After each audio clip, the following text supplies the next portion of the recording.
ठीक है।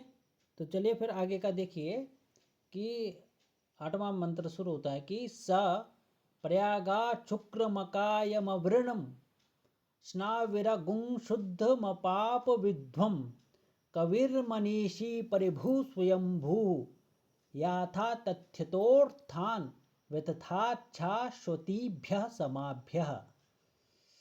यदि हम इसको मंत्र के जैसे पढ़ेंगे तो ऐसा होगा ये स प्रयागा शुक्रमकाय मवृणमस्नवरगुं शुद्धमवाप विध्वं कविर्मनीषिः परिभु स्वयंभूर्याथा तथ्यतोर्थान व्यतथाच्छाश्वतीभ्यः समाभ्यः। कि सह मतलब होता है, सह का तात्पर्य यहाँ पे वह परमात्मा महापुरुष, ठीक है, वह जगत पिता परब्रह्म आत्मतत्व, इस प्रकार के नामों से क्या है हम उनको जानते हैं। कैसे हैं वो? तो कहा है शुक्रम, शुक्रम है मतलब परम तेजमय है, दीप्तिमान है, और अकायम सूक्ष्म शरीर से रहित, अवर्णम है। अवर्णम मतलब होता अक्षत, मतलब जो छिद्र अर्थात क्षत नहीं होता, जिसका भेद नहीं होता, ठीक है, छिद्र रहित है, क्षत रहित है, ठीक है। और कैसा है? अश्नाविरम मतलब शिराओं से रहित, शिराओं होते हैं ना, शिराओं से रहित, स्थूल 5 भौतिक शरीर से रहित, जो 5 भौतिक हैं। कैसे? तो आकाश, वायु अग्नि जल, आकाश स्पर्श, ये था आकाश वायु तेज जल और इन अग्नि तत्व से जो शरीर बनता है उस शरीर से रहित है। और कैसे? शुद्धम अपराकृत दिव्य सच्चिदानंद स्वरूप, अपाप विध्वम शुभ और अशुभ कर्म से भी क्या है रहित है, न उन्हें शुभ छूता है ना अशुभ छूता है। इस प्रकार के वो परमेश्वर कैसे? प्रयागात, ठीक है, प्रयागात माने प्राप्त हो जाता है। कवि अर्थात सर्वद्रष्टा मनीषी सर्वज्ञ एवं ज्ञान स्वरूप परिभू सर्वोपरि विद्यमान एवं सर्वनियंता स्वयंभू स्वेच्छा से प्रकट होने वाले परमात्मा है ऐसे। और शाश्वतीभ्य अनादि समाभ्य काल से, अनादि काल से यथा तथ्यतः सभी प्राणियों के कर्मानुसार यथा योग्य, ठीक है, सभी कर्मा मतलब सभी प्राणियों के यथा योग्य अर्थात कर्मानुसार अर्थान संपूर्ण पदार्थों की व्यथधात रचना करते आए हैं। तो कैसे हैं? सभी प्राणियों के लिए क्या करते हैं? सभी प्राणियों के पदार्थों की क्या करते हैं? रचना करते हैं। अब यहाँ पे जो ये वर्णन है ये उन्हीं के लिए है। वो परमात्मा किस किस प्रकार से हैं, अर्थ देखिए अब है, अर्थ पढ़िए यहाँ पे।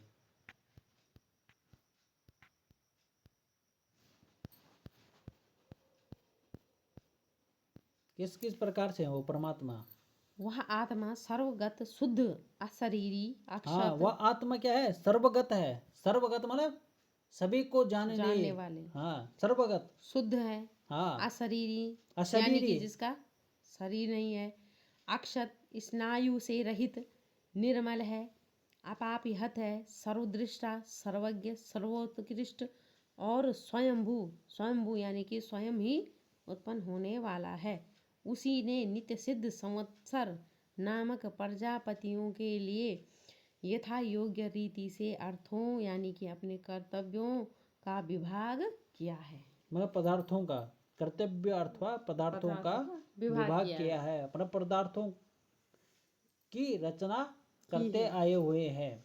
तो ये सभी क्या है? उस परमात्मा के लिए आत्मा तत्व के बारे में कहा गया है। किस किस प्रकार है ये याद रखिए, ये पूछे जाते हैं।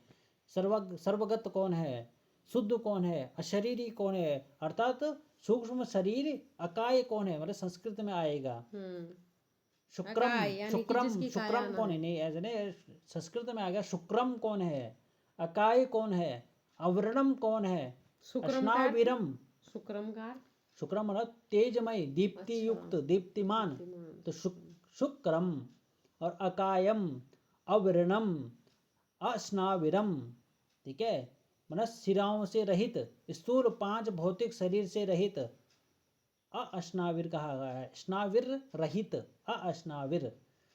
शुद्धम शुद्ध है, अपाप विध्वम अर्थात शुभ अशुभ से रहित है, पर्यागत प्राप्त हो जाता है। ऐसे कवि अर्थात सर्वद्रष्टा कवि कहा गया उनको, मनीषी सर्वज्ञ ज्ञान स्वरूप, परिभू सर्वोपरि अर्थात विद्यमान, स्वयंभू अपने स्वेच्छा से प्रकट होने वाले। कैसे हैं? तो शाश्वतभ्य अनादि हैं, अनादि काल से ही। ठीक है, 9वां मंत्र, माफी चाहता हूँ, 8वां मंत्र समाप्त हमारा हो गया। हो गया। अब 9वां मंत्र है। 9वां मंत्र में भी बढ़िया है। अंधन नहीं निकला अभी तक, आगे करिए। और हाँ ये है। ये है हाँ, अंधतमः अंधतमः प्रविशन्ति ये विद्यामुपासते ततो भूय एव ते तमो य उ विद्याया गुणरताः। तो क्या है? अंधतमाः, अंधतमः प्रविशन्ति ये विद्यामुपासते, विद्याम उपासते ततो भूय एव ते तमः य उ विद्याया गुणरताः। ये अर्थात जो मनुष्य अविद्याम अविद्या की उपासना करता है, जो मनुष्य क्या करता है? अविद्या की उपासना करता है या करते हैं, वे अंधम अर्थात अज्ञान स्वरूप तम घोर अंधकार में प्रवेश करते हैं। जो मतलब अविद्या की उपासना करता है जो मनुष्य, जो व्यक्ति, वो कहाँ जाते हैं? तो अज्ञान रूप घोर अंधकार में प्रवेश करते हैं। और ये जो मनुष्य विद्यायाम विद्या में रत हैं अर्थात ज्ञान के मिथ्याभिमान में मत हैं, ते वे ततः उससे उ भी भूय एव मानो अधिकतर तमः अंधकार में प्रवेश करते हैं। एक तो जो अविद्या का ग्रहण करते हैं वो कहाँ जाते हैं? वो अंधकार रूप लोक में प्रवेश करते हैं अर्थात घोर अंधकार में प्रवेश करते हैं। अच्छा, यहाँ पे मेरा एक प्रश्न है कि जो अविद्या का मतलब अविद्या की उपासना करते हैं वो भी अंधकार में ही प्रवेश करते हैं, किंतु जो विद्या की उपासना में ही रहते हैं तो वो क्यों अंधकार में प्रवेश करते हैं? अब यहाँ पे विद्या से ऐसा नहीं है कि वो परम तत्व को जानता है। एक ज्ञान रूप सिर्फ ज्ञान को ग्रहण करता है कि हम ज्ञान को ग्रहण करते हैं। ठीक है, मतलब सब कुछ जानते हुए भी सब हम जानते हैं, लेकिन हम पाप करते हैं, हम जब जानते हैं ना तब भी हम पाप करते हैं। तो इस प्रकार का ज्ञान क्या ज्ञान है क्या? नहीं है। मीन्स तेरे को, आप लोगों को पता है कि किसी भी जानवर को नहीं खाना चाहिए क्योंकि वो परमेश्वर का ही एक अंश है, फिर भी हम खाते हैं। तो इस प्रकार का ज्ञान क्या करता है? ये लोगों को वो पहुंचाएगा कहाँ? स्वर्ग में या मोक्ष प्राप्त कराएगा? नहीं करेगा। तो यही उसी का क्या कहा है कि विद्यायाम विद्या में रत, विद्या में तो क्या है? रत है। ठीक है, लेकिन उस चीज को क्या नहीं करता है? धारण नहीं करता है। जो ज्ञान, जिस ज्ञान से किसी व्यक्ति का हित हो वही ज्ञान क्या है? आगे जाकर उसे मोक्ष प्राप्त करवाता है।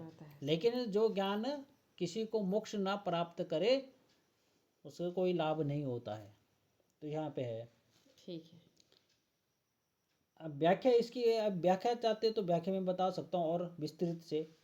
जो अविद्या कर्म की उपासना करते हैं अविद्या रूप घोर अंधकार में प्रवेश करते हैं, और जो विद्या यानी कि उपासना में ही रत रहते हैं वे मानो उससे भी अधिक अंधकार में प्रवेश करते हैं।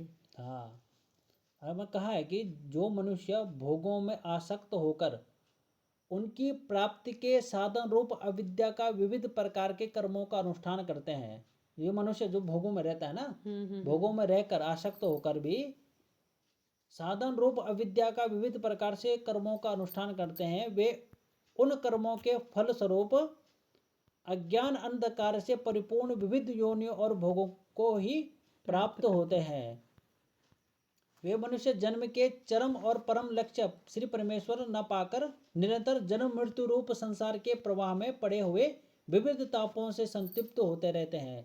और दूसरे जो मनुष्य न तो अंतःकरणी की शुद्धि के लिए कर्तापन के अभिमान से रहित कर्मों का अनुष्ठान करते हैं और न विवेक वैराग्यादि ज्ञान के प्राथमिक साधनों का ही सेवन करते हैं, परंतु केवल शास्त्रों को पढ़कर सुनकर अपने में ही विद्या का ज्ञान का मिथ्या आरोप करके ज्ञानाभिमानी बन बैठते हैं। ये देखो विद्या का ग्रहण कर, मैंने कहा नहीं अभी, जो क्या करते हैं विद्या पढ़ लेते हैं, मैंने शास्त्र पढ़ दिया है, लेकिन शास्त्रों का वो लेकिन उस शास्त्र का यदि उपयोग ना हो, उस ज्ञान का यदि उचित उपयोग ना हो, तो वो क्या होता है, वो और अंधकार से और अंधकार मतलब घोर अंधकार में प्रवेश करता है।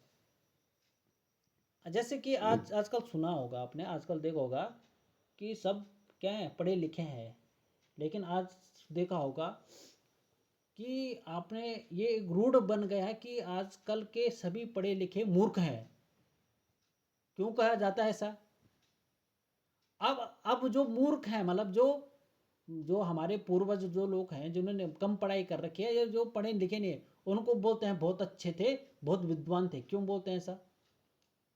पढ़े लिखे आज को मूर्ख बोलते हैं क्योंकि उन्होंने शास्त्रों का वो उन्होंने अध्ययन तो किया है लेकिन उसका प्रयोग नहीं किया है, मतलब वो प्रयोग नहीं करते हैं। अब देखो कहते हैं कि इसका उदाहरण मैं देता हूँ, इसका उदाहरण है गंगा नदी। लोग पढ़े लिखे हैं फिर भी गंगा नदी में क्या डालते हैं, कचरा डालते हैं और उपदेश देंगे कहाँ के, हाथ में बैनर लेके गंगा स्वच्छ करो स्वच्छ करो स्वच्छ करो, और उसी गंगा में कहाँ डालते हैं, कचरा डालते हैं। जबकि पढ़ा भी है कि गंगा में वो नहीं डालना चाहिए, कचरा नहीं डालना चाहिए, कूड़ा नहीं डालना चाहिए। तो उस पढ़ा जो पढ़ा है उसका उपयोग नहीं हो रहा है, तो यह है अंधकार, घोर अंधकार में। अब है अन्य देवाहुर्विद्यया, अन्य देवाहुर्विद्ययान्य दाहुर्विद्यया इति शुश्रम धीराणाम ये नस्त द्विचक्षिरे द्विचक्षिरे। ठीक है, तो अन्य देवाहुर्विद्ययान्य दाहुर्विद्यया इति शुश्रम धीराणाम ये नस्त द्विचक्षिरे, चचक्षिरे, मैं बताता हूँ द्विचक्षिरे हो जाएगा यहाँ पे। ठीक है, तो कहा है कि विद्या मतलब तृतीय विभक्ति का प्रयोग है विद्या। ठीक है, जैसे रमया, रमया, अच्छा विद्या, शब्द या वो होने चाहिए, क्या शब्दरूप धातुरूप याद होने चाहिए। तो जैसे रमा रमे रमाह, रमाम रमे रमाह, रमया विद्या, विद्या के द्वारा, विद्या से, विद्या के द्वारा। स्त्रीलिंग में स्त्री, हाँ विद्या है ना, विद्या स्त्रीलिंग में नहीं आती है। रमा विद्या इत्यादि स्त्रीलिंग में आते हैं। तो विद्या रमा रमे रमाह, रमाम रमे रमाह, रमया, तो विद्या। अच्छा, स्त्रीलिंग में तृतीया उसमें या आ जाता है, जैसे राम शब्द में चतुर्थी में आता है रामाया, चतुर्थ में नमः स्वस्ति स्वाहा, उसके लिए आता है ये। ठीक है, आगे देखिए विद्या मतलब ज्ञान के यथार्थ अनुष्ठान से। ठीक है, मतलब ये ज्ञान से, इसको ऐसे भी लगा सकते हो, या ज्ञान के यथार्थ अनुष्ठान से अन्यत एवं मतलब दूसरा ही फल आहो बतलाते हैं, कि विद्या के दूसरा ही फल बतलाते हैं। और अविद्या मतलब कर्मों के यथार्थ अनुष्ठान से अन्य तो दूसरा ही फल आहो बतलाते हैं।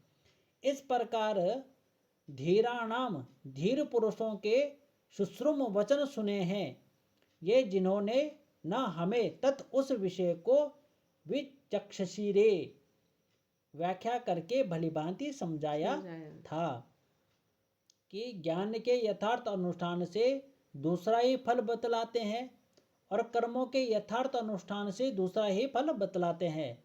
इस प्रकार के जो धीर पुरुष होते हैं उनके वचन सुने हैं, जिन्होंने हमें उस विषय को व्याख्या करके भलीभांति समझाया था। ये पढ़िए क्या है अर्थ है। विद्या देवता ज्ञान से और ही फल बतलाया गया है। तथा अविद्या कर्म से और ही फल बतलाया गया, ऐसा हमने बुद्धिमान पुरुषों से सुना है जिन्होंने हमारे प्रति उसकी व्याख्या की थी।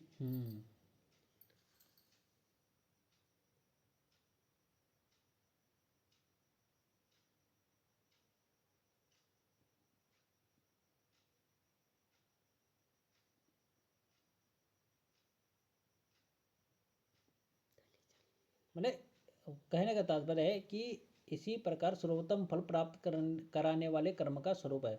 कर्म में कर्तापन के अभिमान का अभाव, राग द्वेष और फल कामना का अभाव एवं अपने वर्णाश्रम तथा परिस्थितियों के अनुरूप केवल भगवत सेवा के भाव से श्रद्धा पूर्वक शास्त्र विहित कर्मों का यथा योग्य सेवन करके अनुष्ठान से समस्त दुर्गुण और दुराचारों का अशेष रूप से नाश हो जाता है और हर्ष शोक आदि समस्त विकारों से रहित होकर साधक मृत्युमय संसार सागर से तर जाता है।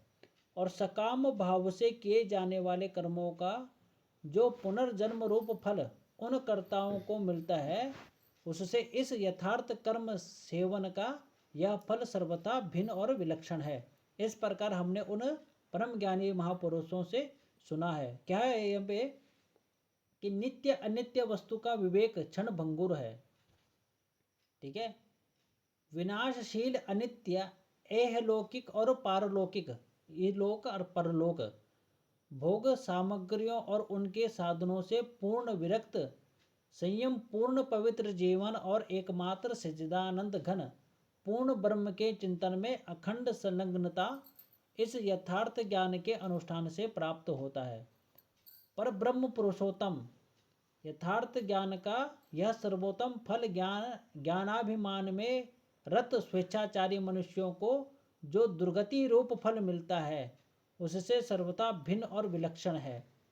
तो ये दो प्रकार के ज्ञान बताए हैं इसमें। जैसे विद्या देवता ज्ञान से और ही फल बतलाया गया है तथा अविद्या मतलब कर्म से और ही फल बतलाया गया है। मतलब दोनों से अलग अलग बताया है, विद्या से और अविद्या से। तो इस प्रकार का जो ज्ञान है हमने किससे सुना है? बुद्धिमान पुरुषों से सुना है। हाँ, उनकी व्याख्या सुनी है। अब आता है वो उसी में आता है, वो सेकंड आता है। अब वो आ जाइए, अब 11वां प्रश्न, इस 11 का वो भी सुन लीजिए ना, क्या तब और भी स्पष्टता हो जाएगा। अब यहाँ पे बताता वो विद्या और अविद्या के बारे में बता। विद्याम च यस्त द्वे तो भयगुं सह अविद्या मृत्युम तीर्त्वा विद्या मृतमश्नुते। ये पंक्ति आती नीचे की, ये सूक्ति है। अविद्या मृत्युम तीर्त्वा विद्या मृतमश्नुते। तो विद्याम च कि विद्याम च अविद्याम च ऐसा हो जाएगा। तो विद्याम च यस्त द्वे दो भयम गुं सह अविद्या मृत्युम तीर्त्वा विद्या मृतमश्नुते। कि यह जो मनुष्य तत् उभयम उन दोनों को, जो मनुष्य तत् उभयम, ये है ना, यस्तु द्वे दो भयम, तो यहाँ पे हो जाएगा उभयम हो जाएगा। आप जब विच्छेद करोगे तो तत् उभयम हो जाएगा कि जो मनुष्य उन दोनों को अर्थात विद्या और अविद्या को, ठीक है, ज्ञान के तत्व को और कर्म के तत्व को, ठीक है, भी साथ साथ अर्थात यथार्थ जान लेता है। वेद अर्थात यथार्थ मतलब जान लेता है। जो व्यक्ति विद्या को और विद्या को जान लेता है, वो क्या हो, विद्या से क्या होता है? तो विद्या वह कर्म के अनुष्ठान से मृत्यु को तीर्थों पार करके, मतलब अविद्या से क्या कर देगा? मृत्यु को पार कर लेगा, लेकिन मोक्ष को प्राप्त नहीं करेगा। लेकिन विद्या ज्ञान के अनुष्ठान से अमृत को अश्नुते अर्थात अमृत को प्राप्त कर लेगा। हाँ, भोगता है अर्थात अनुष्ठान अमृत को भोगता है अर्थात अविनाशी आनंदमय पर ब्रह्म पुरुषोत्तम को प्रत्यक्ष प्राप्त कर लेता है। तो इसे लेकर विद्या मृत्युम तीर्थवा अविद्या अमृतमश्नुते, कि अविद्या कर्म के अनुष्ठान से मृत्यु को तीर्थता पार करके और ज्ञान के अनुष्ठान से मृत्यु को अश्नुते भोक्ता, अर्थात उस परब्रह्म को प्राप्त कर लेता है। अर्थ पढ़िए आप देख क्या है। जो विद्या और अविद्या इन दोनों को ही एक साथ जानता है, वह अविद्या से मृत्यु को पार करके विद्या से अमृत को प्राप्त कर लेता है। अब ये आता है कि अविद्या से क्या होता है, तो मृत्युम तीर्थवा, मृत्यु को प्राप्त करता, और विद्या से अमृत को प्राप्त कर लेता प्राप्त है। करता है। ठीक है, ये हो गया 11वां हमारा श्लोक, मंत्र। वही मंत्र, श्लोक 11 हमारा।